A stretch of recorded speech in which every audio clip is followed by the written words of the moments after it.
দৰাকহৰা karate একাডেমীৰ ছাত্ৰসকলৰ অন্যতম সাফল্য নাৰেংগীত অনুষ্ঠিত হৈ থকা জুকা all Assam Shito ryu karate championship 2025ত অন্যতম সাফল্য লাভ কৰে দৰাকহৰাৰ কণমানি শিশু ছাত্ৰসকলে।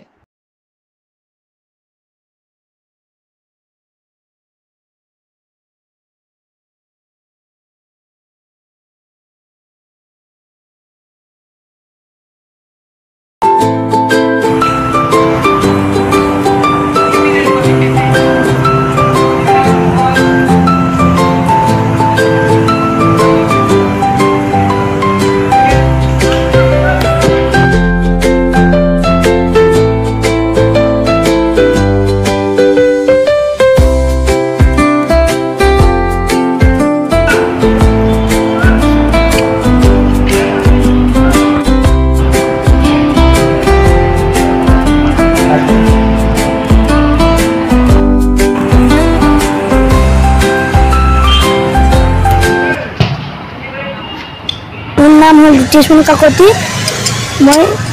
মই কাটাৰ আৰু ফাইটিঙত ব্ৰঞ্জ পাইছোঁ। মোৰ নাম হল জেনিছ টেকা। মই ফাইটিঙত ব্ৰঞ্জ পাইছোঁ। মোৰ নাম হল দিশান কাকতি। মই ফাইটিঙত চিলভাৰ পাইছোঁ আৰু কাটাত ব্ৰঞ্জ পাইছোঁ। নমস্কাৰ, মোৰ নাম শ্ৰী মিনিহা কাকতি। মই কাটাত গ'ল্ড পাইছোঁ আৰু ফাইটিঙত ব্ৰঞ্জ পাইছোঁ। মোৰ নাম শ্ৰী শ্ৰেষ্ঠ কাশ্যপ। মই কাটাত চিলভাৰ আৰু ফাইটিঙত ব্ৰঞ্জ পাইছোঁ। নমস্কাৰ, মোৰ নাম শ্ৰী শ্ৰেয়শ্ৰী ডেকা। মই কুমিটাত চিলভাৰ পাইছোঁ। নমস্কাৰ, মোৰ নাম শ্ৰী অংকুৰ ডেকা আৰু মই ফাইটিঙত চিলভাৰ পাইছোঁ। নমস্কাৰ, মোৰ নাম শ্ৰী ৰুদ্ৰাক্ষ আছাম। মই কাটাত চিলভাৰ আৰু কুমিটাত চিলভাৰ পাইছোঁ। নমস্কাৰ, মোৰ নাম হৰি বড়ো।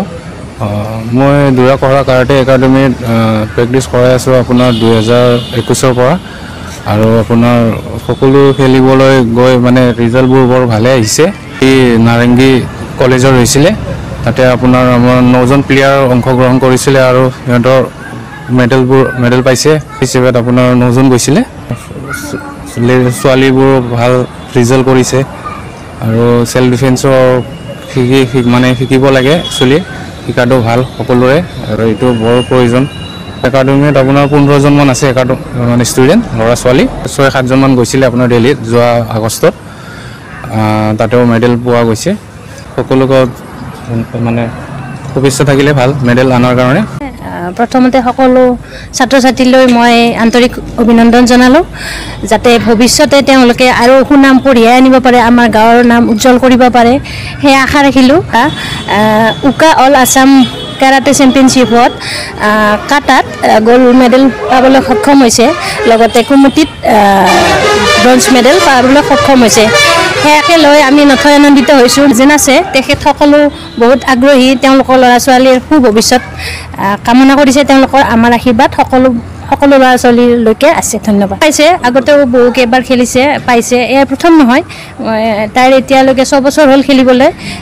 প্ৰায় 15খনমান খেল খেলিলে তাই, পাইছে। নেশ্যনেলো খেলিছে তাই। তাইৰ ভৱিষ্যত ভাল হ'ব বুলি আশা কৰিলোঁ। আৰু চেল্ফ ডিফেন্স ছোৱালীৰ ক্ষেত্ৰত বহুতেই প্ৰয়োজনীয়। আমি সাধাৰণ আমাৰ সমাজত আমি সৰুৰ পৰা দেখি আহিছোঁ যে ল'ৰাৰ প্ৰাধান্য বেছি বা ছোৱালীৰ কম আছিলে এটা সময়ত। এতিয়া মানে সময়ৰ লগত সময়ৰ খোজে খোজে যাব লাগিলে ল'ৰা ছোৱালীয়ে আজিকালি সকলো সমানে হৈছে। ল'ৰা এজনে মাক দেউতাক ভণ্টি বা তেওঁৰ পৰিয়ালবৰ্গক মানে ছেফ ৰাখে, সেইদৰে মই মোৰ ছোৱালীকো তাৰমানে উপযুক্ত শিক্ষা দি তাইৰ নিজৰ ভৱিষ্যতৰ প্ৰতি আজিকালি আমি দেখা পাইছোঁ সমাজত বহুতো কিবা কিবি চলি আছে। শিশুবিলাকৰ ছোৱালীৰ ক্ষেত্ৰত বেছি অসুবিধা পায়, তেওঁলোকে মানে সিহঁতৰ জীৱনটো আগুৱাই নিয়াত বাধা বহুতো আহে। তাৰ মাজেদিও মই মোৰ ছোৱালীক আগবাঢ়ি নিম যেনেকৈ নহওক, আৰু তাইক মই নিজৰ ভৰিত থিয় দিব পৰা কৰিম। আৰু সকলোলৈ মই অভিনন্দন জনাইছোঁ। মোৰ ছোৱালী কুমুটিত 2nd পাইছে, পোৱাৰ কাৰণে ভাল লাগিছে।